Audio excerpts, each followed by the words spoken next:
तरीका है बात करने का, क्योंकि यही जुबान लोगों की समझ में आती है। मेरी बहन यहाँ चेकअप के लिए आई, चेकअप करने के बाद कहा कि प्रेग्नेंट है, ये रिपोर्ट नेगेटिव है। हेलो फ्रेंड, एनी और अफान इस गलत रिपोर्ट की वजह से बहुत परेशान थे कि ये बात ज़्यादा देर तक छुपने वाली नहीं है।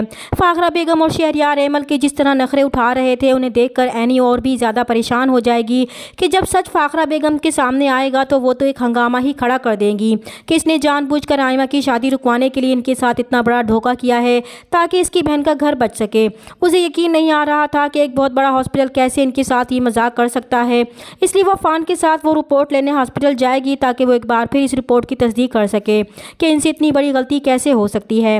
दूसरी तरफ दुर्दाना बेगम आयमा को पटिया पढ़ाएगी कि इसे किसी भी तरह शहरयार को इमोशनली ब्लैकमेल करके अपनी तरफ माइल करना है, जिस तरह एमल ने शहरयार को बच्चा देने की खबर देकर फिर से अपनी तरफ मोड़ा है।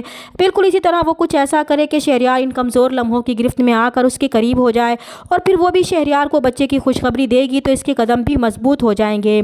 तब तक वो इसके लिए कुछ ना कुछ ज़रूर करेंगी, क्योंकि जिस तरह दुर्दाना बेगम ने फाखरा बेगम के दिल में ये बात डाली है कि एनी और अफान एमल की प्रेगनेंसी का ड्रामा तो नहीं कर रहे हैं, इसलिए इन्हें एमल की रिपोर्ट्स की तस्दीक कर लेनी चाहिए। इससे साफ लग रहा है कि वो रिपोर्ट्स दुर्दाना बेगम भी तब्दील करवा सकती हैं। तभी वो इतने यकीन से फाखरा बेगम को रिपोर्ट्स चेक करने को कहती हैं ताकि वो एक बार फिर फाखरा बेगम को एनी, अफान और एमल की तरफ से बदजन कर सकें और शहरयार को एमल से दूर कर सकें।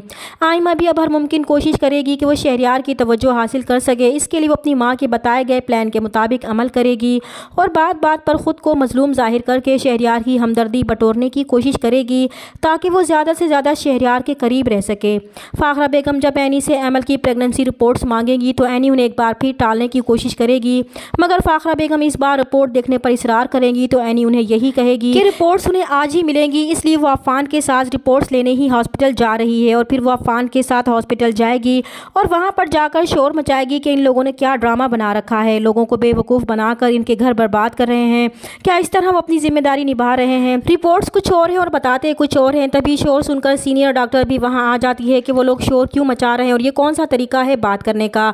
तो एनी भी गुस्से से जवाब देती है कि यही तरीका है इनसे बात करने का और यही ज़बान शायद उन्हें समझ में भी आती है। फिर वो गुस्से में डॉक्टर से कहेगी कि इसकी बहन बेहोश हालत में इस हॉस्पिटल में चेकअप के लिए आई थी। इन लोगों ने चेकअप के बाद बताया कि वो प्रेग्नेंट है, लेकिन ये रिपोर्ट नेगेटिव है। तो डॉक्टर भी हैरान हो जाएगी कि ऐसा कैसे हो सकता है, वो तो अपना काम पूरी जिम्मेदारी के साथ करते हैं। फिर वो एनी को तसल्ली देंगी कि वो फिक्र ना करें, वो छानबीन करके उन्हें तसल्ली कर लेने दें, हो सकता है कि कोई मिसअंडरस्टैंडिंग हो गई हो। एनी और अफान वापस तो आ जाते हैं जहां वलीमे की वजह से एमल ने अपना रो रो कर बुरा हाल कर रखा होगा।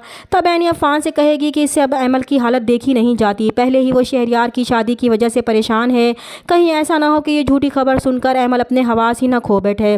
तो अफान एनी को समझाएगा कि ये बात अभी से किसी को बताने की ज़रूरत नहीं है, जैसा चल रहा है वैसे ही चलने दे, क्योंकि आज शहरयार का वलीमा है और वो नहीं चाहता कि मम्मी सबके सामने इन्हें जलील करे। वलीमे के बाद वो खुद अपने तरीके से मम्मी से बात करेगा, इसे यकीन है कि उसकी बात को समझेंगी। चैनल पर नए हैं तो प्लीज़ चैनल को सब्सक्राइब कर दें। मिलते हैं नेक्स्ट वीडियो में, तब तक के लिए अल्लाह हाफिज़।